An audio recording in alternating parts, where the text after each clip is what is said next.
Oke, mari kita bedah salah satu komponen paling fundamental di dunia cloud, AWS, yaitu Amazon EBS.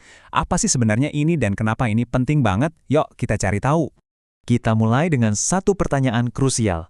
Coba bayangin, Anda punya server di cloud. Apa yang terjadi sama data Anda kalau servernya dimatikan? Kalau di dunia nyata, matiin komputer nggak bakal ngehapus hard drive-nya. Tapi di cloud, di mana server bisa diciptakan dan dihapus dalam hitungan menit, ceritanya beda. Nah, inilah masalah persistensi data. Jawaban buat masalah data yang krusial tadi itu adalah sebuah layanan bernama Amazon Elastic Block Store, atau kita singkat saja EBS. Anggap aja ini solusi cerdas dari AWS buat ngejaga data Anda tetap aman dan selalu tersedia. Gampangnya gini, EBS itu ibaratnya hard drive eksternal buat server cloud Anda, jadi dia itu terpisah dari servernya. Walaupun servernya mati atau bahkan dihapus sekalipun, volume EBS yang isinya data Anda itu tetap ada, tetap aman.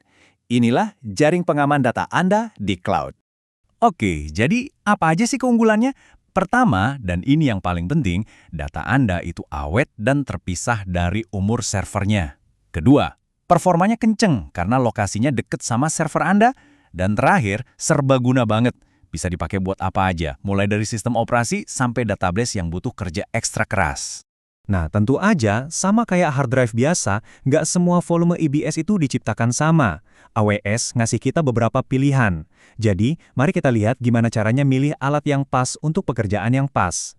Secara garis besar, pilihannya itu antara kecepatan versus biaya. Atau kalau mau lebih teknis, IOPS lawan throughput. SSD itu jagonya respons cepat dan ngurus banyak transaksi kecil. Bayangin aja database yang sibuk. Nah, kalau HDD, dia lebih unggul buat mindahin data dalam jumlah besar sekaligus. Cocok buat analisis data atau arsip. Nah, ini bagian yang seru nih. Kita lihat pilihannya. Ada JP3 yang serbaguna, pilihan aman buat kebanyakan kebutuhan. Terus ada IO2. Ini jagoannya performa, cocok buat database super penting yang nggak boleh ada delay. Di sisi HDD, ada ST1 yang bagus buat analisis big data, dan SC1 pilihan paling hemat buat data yang jarang banget Anda buka.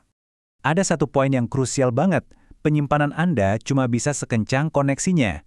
Anda bisa aja punya volume EBS paling cepat, tapi kalau instance EC2 Anda nggak punya jalan tol yang cukup lebar untuk itu, ya performanya nggak akan maksimal. Jadi selalu pastikan instance dan volume Anda itu serasi. Nggak cuma soal performa mentah aja, EBS punya beberapa fitur super yang bikin manajemen penyimpanan di cloud jadi jauh lebih gampang dan powerful. Dari sekian banyak fitur canggih ini, ada beberapa yang benar-benar jadi game changer. Kita mulai dari yang pertama, sebuah fitur yang bakal mengubah cara kita mikirin soal kapasitas penyimpanan, Elastic Volumes. Coba bayangin skenario ini. Aplikasi lagi jalan, Anda sadar space disknya mau habis. Dulu ini artinya apa? Downtime. Tapi dengan Elastic Volumes, Anda bisa gedein ukuran atau bahkan ganti tipe volumenya langsung. Saat itu juga, tanpa perlu matiin aplikasi sama sekali. Keren kan? Prosesnya gampang banget. Cuma beberapa klik di konsol AWS, satu perintah di server, dan beres. Ini benar-benar mengubah cara kita merencanakan kapasitas. Nggak perlu lagi pusing-pusing nebak kebutuhan di masa depan. Urusan keamanan tentunya jadi nomor satu. Enkripsi di EBS ini sifatnya menyeluruh. Data Anda aman waktu disimpan, waktu ditransfer ke server, bahkan waktu jadi cadangan atau snapshot. Ini perlindungan 360 derajat buat data Anda dan gampang banget buat diaktifkan. Oke, sekarang kita bahas fitur yang mungkin paling penting biar kita bisa tidur nyenyak, snapshots. Ini sistemnya cerdas banget. Jadi daripada menyalin seluruh hard drive setiap kali backup, EBS itu cuma nyatet perubahannya aja. Artinya, proses snapshot jadi cepet banget, nggak makan banyak ruang, dan pastinya hemat biaya. Fitur yang satu ini, wah ini bener-bener game changer buat bikin aplikasi yang tangguh. Anda bisa ambil snapshot di satu benua, terus dalam hitungan menit bikin salinannya di benua lain. Ini powerful banget buat pemulihan bencana atau buat melayani pengguna di seluruh dunia. Terus gimana buat backup yang harus disimpan bertahun-tahun karena aturan kepatuhan, tapi jarang banget diakses? Nah, Anda bisa pindahin snapshot itu ke lapisan arsip dan hemat biaya penyimpanan sampai 75%. Ini cara cerdas buat menyeimbangkan antara keamanan dan pengeluaran. Oke, jadi setelah kita bahas semua tadi, mari kita satukan semuanya. Kenapa sih EBS ini jadi tulang punggung di balik begitu banyak aplikasi yang kita pakai setiap hari di cloud? Coba deh pikirin aplikasi apa aja yang jalan di cloud. Mulai dari sistem operasinya server, database yang sibuk, aplikasi bisnis penting, sampai platform analisis big data. Di belakang semua itu, seringkali ada EBS yang jadi fondasi penyimpanannya.